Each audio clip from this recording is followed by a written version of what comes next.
There are nearly 4,000 children in South Carolina's foster care system and not nearly enough homes to welcome them in. Thornwell's mission is to change that by licensing, educating, and supporting more loving families to provide a temporary home for children and teens while their families cope with crisis and receive support services to safely resume caring for their children. We're joined today by Kaylee Lindquist with Thornwell to tell us more about this and the reunification month and all the things you have going on. Thank you so much for joining us today. Yeah, thank you so much for having me. You're in good old Clinton.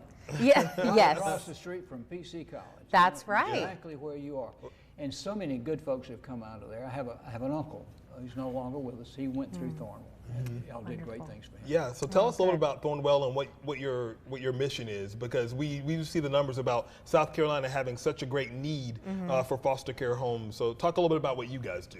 Yeah, so Thornwell has a continuum of care. So we have a variety of programs that meet children and families where they're at with what they need. Today we're talking about our foster care program, and as our society has changed over time and the needs of children and families have changed, Thornwell provides licensed foster homes to meet the needs of children or youth who are entering foster care and need a place to stay. So we prepare our families to take care of them until they can return home. But now some kids live on campus though, right? Yeah. That's true. We do also have a residential program where children may come from DSS or they may be privately placed by their families. Now, as an independent person, how do we apply to be a foster parent? I'm sure it's a little more than a phone call, but how would you get into that? So there are a lot of ways to foster. You can foster through Thornwell, or there are other agencies as well. Many families will start with the general intake process at Heartfelt Calling,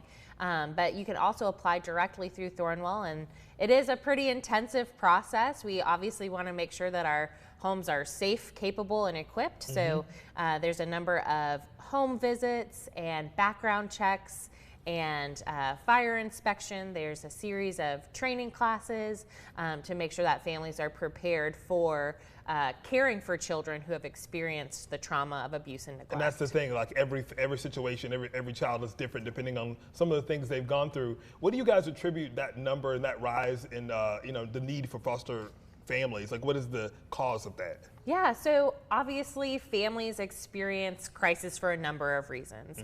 It may be that there is an arrest or a death of a parent. Financial. Financial troubles. Maybe they can't keep the lights or the power on. Obviously, and we're talking about National Reunification Month, the state and Thornwell, of course, wants to do everything we can to keep children with their families as long as it's safe, as long as it's possible. So there are wraparound programs, but sometimes that intervention has to be made. Children need to be removed from the home while their families can rebuild, or there's that intervention that's needed. And I'm sure during COVID you probably saw more of that families that wanted to be together but they needed that time using the resources that Thornwell has to kind of help them get back on their feet so then they can be a family again. Yeah, and one of the great things about Thornwell is that continuum of care. So we have in-home family counseling, we have our residential program, we have our charter school on campus and our learning center, and there are a lot of ways that Thornwell programs either try to keep families together as long as possible, or try to build up and reunite families if separation is required. You mentioned financial.